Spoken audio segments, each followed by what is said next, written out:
Don't think our show opening meshed, but hey, whatever. Welcome to Wanderings and Wool Gathering, episode 157. Isn't technology awesome?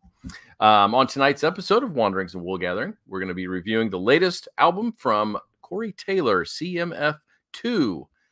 Exciting album. I was super excited about that. Anybody knows anything about my musical taste knows I'm a Corey Taylor fan, and I think Mr. Metalhead Mundy is as well. If you like what you see and hear tonight, make sure that you subscribe, leave a comment. We would love to hear what you have to say about the show so we can make it better, and feel free to share with your friends. Joining me, as always, is the sixth member of the Backstreet Boys, Metalhead Mundy. Step inside into his mind. It's boy band time. It's Metalhead Mundy. There he is. If I am the sixth member, I might have to hire, I don't know, like a lawyer, accountant, forensic accountant, something, because I'm missing some paychecks somewhere. Yeah, I'm sure they didn't make any over the years. They didn't sell any records, didn't sell any shows. Yeah. I don't know. I'm feeling a little cheated. Yeah.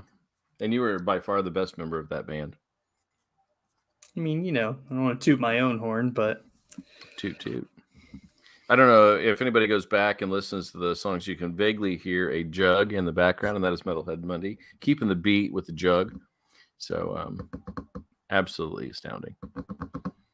I spent a lot of money on lip balm, you know, keep them nice and soft and supple. Got to get that perfect shape to blow in. Is that how you do it? Yeah. Play the jug? Yeah. Mr. Darlin from the Andy Griffith Show, you couldn't tell if he did that. But he played a mean jug, so. Anyway.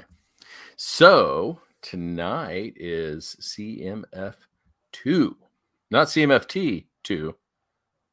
I think he was trying to be clever with the 2. Sure. I mean, it's less clunky the way he decided on. So it is definitely less clunky. Yeah, probably a good idea. Last night, I don't know if you saw, I posted on Facebook and Twitter and X. Sorry, Twitter's no longer.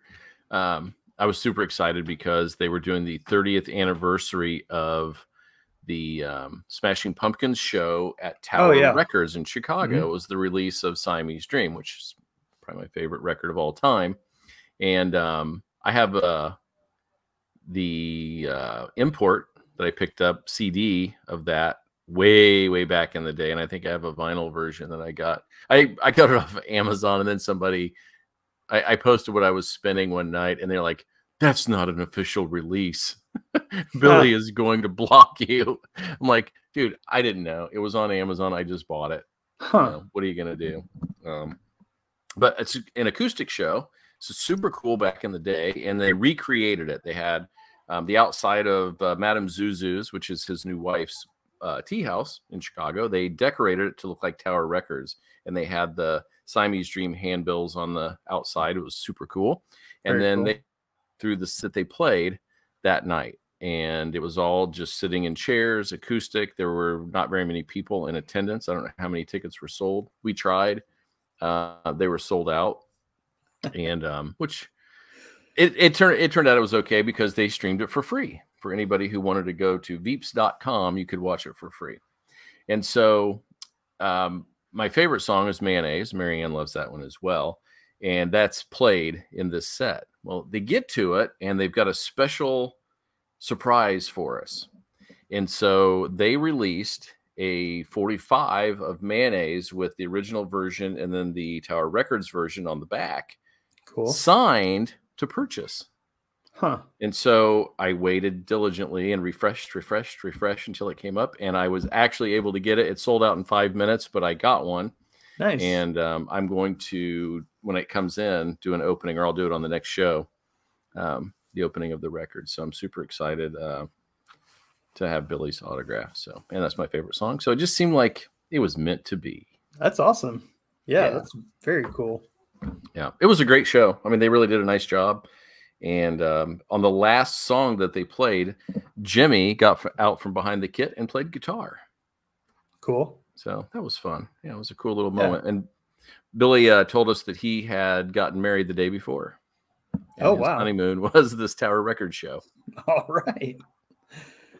So yeah, I mean, very cool. Lots of cool stuff going on in the Pumpkins world. I think in one of our many text threads or something, we saw there's a video going around of from behind Jimmy's kit, him like at a sound check playing a couple songs. Very cool. Sounded great. Jimmy's looking good. So good to see him healthy, and they're, killing the game right now. Yep, doing lots of stuff, and I know they've got another record recorded and ready to go, so I'm sure it won't be long. They talked about doing a tour it's like a throwback tour, as if it was 1993 and you went to see the Pumpkins. So every song would be from Gish and Siamese Dream. Wow. Yeah, I know. So we'll see. That is a cool idea.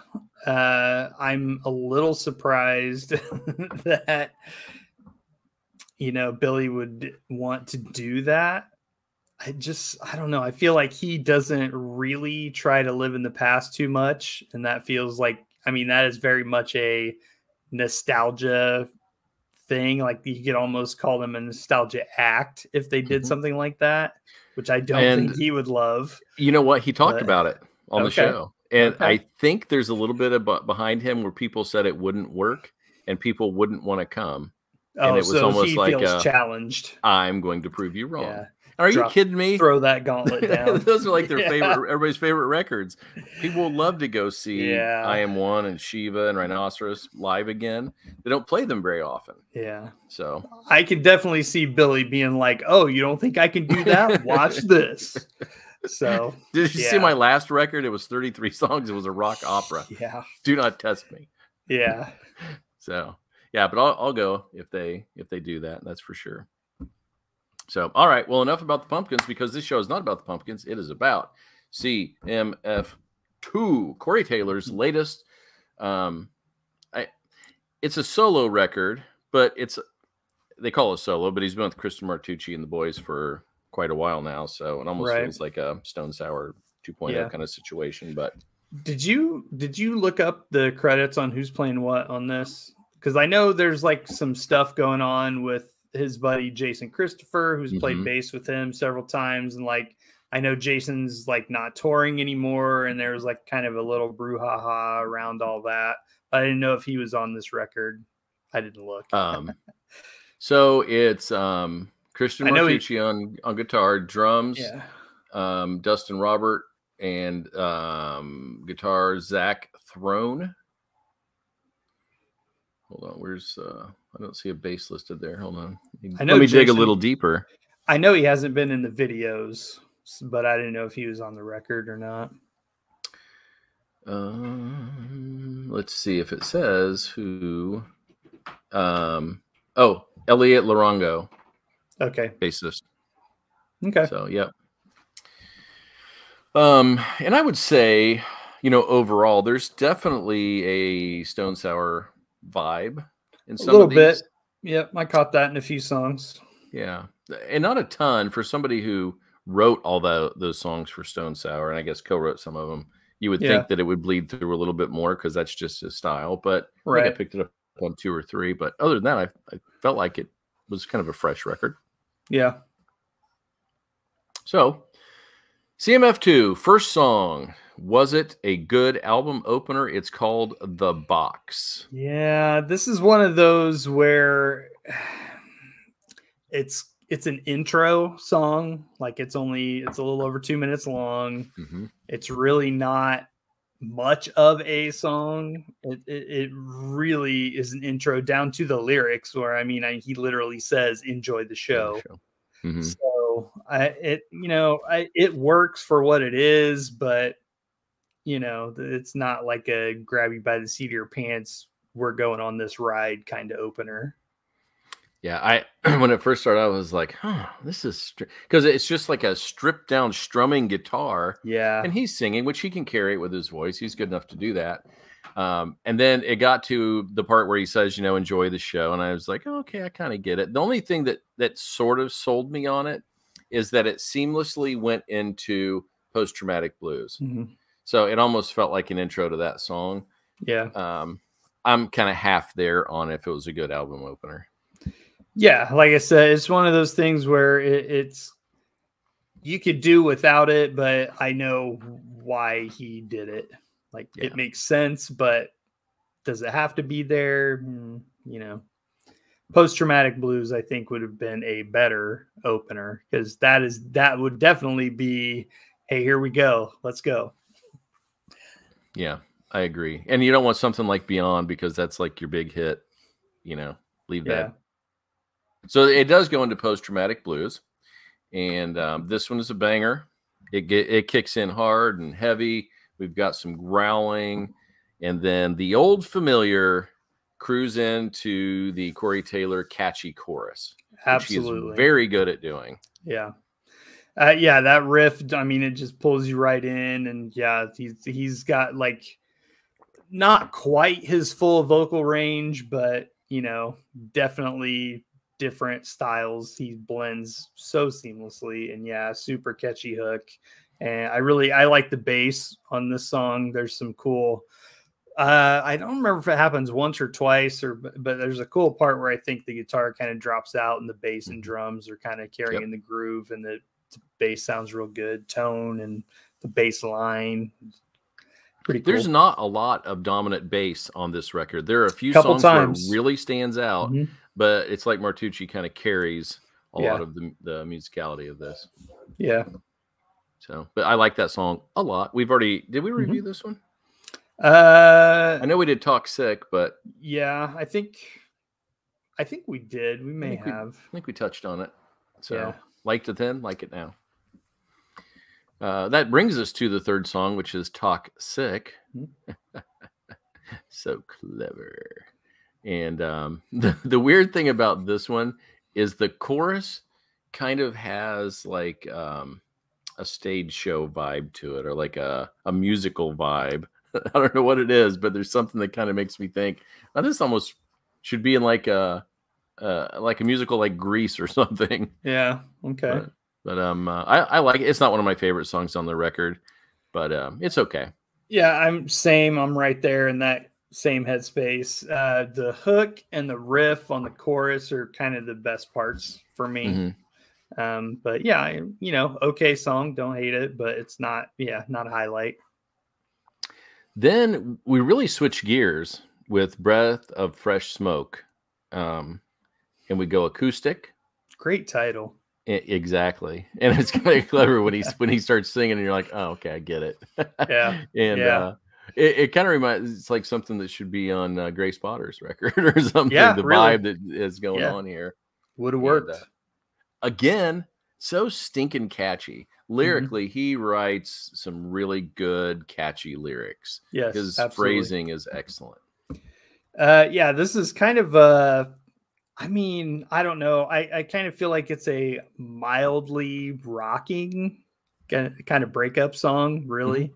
Yeah, great lyrics. The vocal layering they did sounds really good. I don't know if it's just Corey or if it, you know, had somebody else singing backup, but when they put them together, if it's just him, then they layered it just right. And he's singing just different enough in the layers that it sounds like some really cool harmony stuff. I'm looking it up to see if it says if there was someone. Oh, there's some live versions of it too, which is kind of cool. Oh, cool. Well, if he's got someone, I mean, that can sing with him doing that stuff, then that would be probably a pretty damn good live song. Yeah, I mean, it's almost like he could just write an album of honky tonk bar songs or something, you know, or just has that in him. It's in there somewhere. I don't. It really is. I mean, it's just kind of a good rock and roll breakup song. I mean, it's the lyrics are great. You know, he finds clever ways to put things, and you know, everybody. Most people have broken up with someone at some point, and this one works for that. Oh yeah, Yeah, I liked it a lot. This was a bounce back for me after Toxic. Okay. Beyond, I mean, this is the #1 song on the record according to plays and yeah, by where far. it is on the chart. And he said that he wanted this one. He wanted the music of this one to take people beyond what they really think about him, like to kind of elevate their opinion of him. Okay. And this one to me screams classic rock song. It's big. It sounds big, full. Like the production is on point, and it just everything just sounds big. I don't know how else to describe it.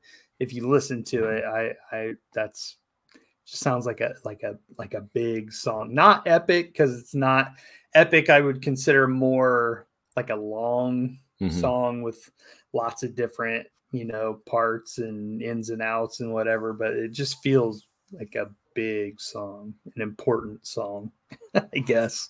No, I agree. Yeah, it's not like a concept album 10-minute song or something, but it is big, and I think that's why people gravitate to it. It feels important, and again, it is catchy. It's very singable chorus. Singable chorus, very much. Yeah, I like that one a lot. I like there's a couple spots in here where they use the chug riff very effectively. Yeah, I feel like you get the full gambit of rock music on this record. Yeah. I would say it's all over the place, but when you say that, it sounds like it's a bad thing. That makes it sound sloppy. It is not. It is very intentional and very well put together. Yeah, agreed. The next, I'm kind of curious what you think of We Are the Rest. I kind of go back and forth on it a little bit. Where do you land? I think it's super fun. I really like it. The No Way to Beat Me, No Way to Win. It just, I don't know, the delivery, how much they repeat it. It's fun. The drums are big. Oh, they're so good in this song. Perfect with that. This song's just fun, man. I really like it a lot. When it first came on, I was like, huh, that's different. Yeah. But it works, and then it's got this really cool pre-chorus, and like you said, that straightforward drum beat is really good and bouncy. And again, this one has another great guitar solo. There's a few of those. Liking this quite a bit, but at first I was just like, oh, this is really interesting. So. Yeah, it definitely got my attention. Like the first listen through, I was like, what are we doing here? But yeah, I like it. It definitely felt like Corey attitude. Yeah. Yes. And then we come back down. So we go crazy bouncy, and then we're going to get sweet with a nice violin groove in the song Midnight. And this one to me was the biggest Stone Sour kind of a tired vibe. I can see that. And it's like super sweet and mellow and cool until it gets to that big guitar solo towards the end. And then it's a little bit more aggressive, but I love this song. I think this is one of the best ones on the record. Definitely a highlight for me. The lyrics and vocals are on point. It's Corey. You can say that a lot, but definitely on this song, love the solo. And, it kind of is, I don't know, down tempo is not the word I'm looking for, but it's like, it definitely shifts gears into some heaviness. Later, and when it comes in with the solo, it kind of punches in, and he lets it rip. And I really like this one. Definitely a highlight for me. Yeah, I think having that smooth violin then to transition into that hard guitar was really good. Yeah. So, and I didn't expect a violin on his record, so that was cool. The next one, Corey Taylor, man, you can't define him. It's Corey Taylor. He won't be put in a box. Nope. He is not meant in the box, that's for sure. The next one, Starmate, starts off with kind of a cool little techno funky sound, which is a little different. I gotta say, I really hate the title of this song, but I love this song. I like the song a lot too. This was so good. And again, here we get another taste of like just a really great bass line and tone. The bass sounds good. This is a really great rock and roll love song. And Again, I don't know if it's him or if it's actual real gang vocals when they do the woes, but it sounds awesome. This probably close to my favorite song on the record. Yeah, it's interesting. I like that when we look at a song, we hear it very similarly, because my first note was super cool bass groove. Oh yeah. I mean, it stood out. It was so good. And then you've got these fast-paced, upbeat guitars going over it. And then my other comment was the same, was that pre-chorus with those backup singers. Yep. Which I thought was really cool. And I said backup singers because to me it didn't sound like. I mean, Corey, it sounds it sounds like I'm used to calling it gang vocals from, like metal and hardcore and stuff. But yeah,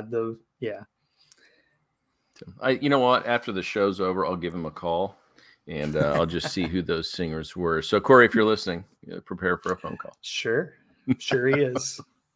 Sure do. Then the next one is one of my least favorite songs. I think it was okay. I just wasn't in the right place for it. So we talk about like mid-record slumps a lot, and I think it's not exactly mid-record, but the next few songs kind of took a downturn for me. I had two in a row. Starting here with Sorry Me. The vocals kind of made it listenable. The rest of the song, it just didn't really connect with. And that the kind of droning single note guitar stuff in the background, I did not love. So, yeah, I didn't love this song, but it's Corey singing very well. So it's listenable. Yeah. Ditto. Yeah. Yeah. I just did not. My slog for this record is just the two songs. Yeah. Sorry Me and Punchline coming up next. Yeah. This one was just too slow for its own good. And there was nothing really interesting that usually when a song comes on, I gravitate to something quickly, and this one, I didn't get that at all. I mean, it's just kind of a straight up rock song. The solo's decent. It's a little longer than it maybe needs to be. There's a couple of sections where it kind of gets a little heavy for a second. That was kind of cool, but yeah, I did not love this song. A little bluesy at times. Yeah. And I got a little bit of an Alice in Chains vibe in that chorus area, and I was just like, it really feels like, and I love Alice in Chains, but it didn't work here. Right. This one was not terrible. If I was making a playlist, it would not be on it. Okay. Song number 11 is Someday I'll Change Your Mind. Yeah. And okay, picture this with me. So I feel like this has like a really 80s rock power ballad thing going on. I agree. But I could see this being the compilation video at the end of a show or a movie where they're going through like all the characters and stuff. There's just something about this song, about moments in your life, that I think it would feel kind of like Green Day or something. Maybe somebody will pick it up and do it sometime. Okay. I see where you're going with that. I think it is just cheesy enough to work for that. See, it's the power ballad part. I love power ballad. I mean, I was making a playlist the other night for songs to listen to while you're sitting by the fire, and I put some hair metal on there. I love those guys. But this song, I don't know, like I dig the sentiment. Again, his vocals. I mean, I would have a hard time ever complaining about his vocals, but the lyrics were like, they got me to the point where like I dig what he's saying, but the song, it just sounds kind of generic to me. Like it just, I don't know, just didn't work. Think about now. Picture in your mind a show doing a retrospective. He says, I hope I finally changed your mind. This life is ours now. I want you to know that these are the days. Oh, these are the days. Repeated. Yeah. That's it, man. I get it, dude. Now. I mean, the older I get, the sappier I get, the more emotional I get about dumb stuff. But yeah, I don't know. I just didn't love this song. The 12th song, the penultimate song, is called All I Want Is Hate. And this one brings us back. It starts off with a scream. It's fast paced. It's hard. It's an angry song, and it's pretty darn good. Absolute banger. Loved it. 10 out of 10. Would recommend. Would recommend. And then, is that all you have on that one? Yeah. I didn't really break it down all that much. I loved it. It was great. And then the last song, is it a good album closer? We have the song called Dead Flies. And this one's a little bit angry too. This is a little bit nasty. It's very moody. It's a moody song, I would say. I think I like the guitar riff that starts it off. I think it's kind of cool. And it's got a really forward drum beat that I like a lot. I think it's a pretty brutal song. I think it's an odd album closer. Okay. As far as that goes. I did like the final thoughts of Dead Flies are the only things left around you. This person is, that's a good line. Yeah. So would you say that maybe he's ending the album on a sour note? No, but I love the dynamics on this song. Very cool. Part changes in and out of different things. It's a very, very well crafted song. And yeah, the lyrics were great on this song, the Dead Flies line, and the line that it actually made me pause the song and go back and be like, wait a minute, what was that? Where he said, don't point a finger with a hand that played a part in murder. Yeah. I was like, whoa, that's a good one. That's a good one. Yeah. I don't know who this is about, but he's not happy with this person. It's very clear. Yeah. I liked it a lot. I don't know if it was a great album closer, but I like the song a lot. I mean, look at it like The Empire Strikes Back. Ends on a down note, and and he'll pick it up in Slipknot. More to come, I'm sure. Oh, I'm sure, because he never stops. He probably has another album written. He's probably working with Billy Corgan right now, and they're both trying to outwrite each other, and who can come up with the most albums on the spot. Yeah. But all right, so let's get your highlights, your score, and will you listen again? Actually had several highlights, Post-Traumatic Blues, Beyond, Midnight, Starmate, even though I hate the title, and All I Want Is Hate, man. God, that song just kicks you in the ass. I love it. So yeah, this is a decent outing, I would say. I was kind of on the fence with 3.75 or 4, and like, I'm kind of tough with my ratings. I know that, and I went 3.75 on this one. 3.75. Okay. Yeah. My highlights were pretty much the same. Yeah. And the first time I listened through, I wasn't sure. Like, it was so different and so all over the place at first. I was just like, man, it took me to sit down and dig in and look at the lyrics and all that and kind of get, and then, fourth or fifth time through, it just hits on all cylinders. So I really like it. I'm going to go a 4 out of 5. Definitely going to listen again. Yeah. Like I said, I think there's only maybe 1 or 2 songs on here that for me would be like, yeah, Sorry Me and Punchline are the only 2 I'm probably not dying to listen to again. Yeah. Those three song, gosh, I can talk. That 3-song chunk, 9, 10, and 11 were, kind of started to lose me a little bit. And then luckily, All I Want Is Hate pulled me back in. Yeah. I don't know. Something about Someday I'll Change Your Mind. There's just something that feels familiar about the 80s.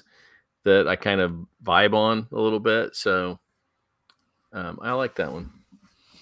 I got that too. I think I'm pretty sure I almost wrote that down, but I didn't for some reason. It sounded like kind of a 80s or early 90s had that vibe. But yeah, I don't know. Just something didn't work in it for me. I can't even put my finger on it. Well, not everything has to work for everyone. That's right. But the good news is Corey will be calling me later tonight and telling me about those backup singers. So I'll pass that along once he does. Mm-hmm. Don't hold your breath. He'll tell you that you guys are morons. You need to ditch that crappy partner that was shitting on his album, his 3 songs there. No, there is nothing to crap on here. It's just levels of, everything's good, but the expectation is high. Yeah. When you like musicians and bands, the expectation is there that you want to be blown away. Yep. And for the most part, we were, which is good. Yeah. I mean, I didn't really come into this with any expectations. I mean, my only expectation ever with Corey Taylor is I know the vocals are going to be good, and the dude can write a flippin' hook, man. Good Lord. So that's it. Like, I expected big hooks and I expected Corey's vocals. Other than that, take it as it comes, I guess. So I did see an interview recently, and he was talking about how Slipknot had ended with Roadrunner.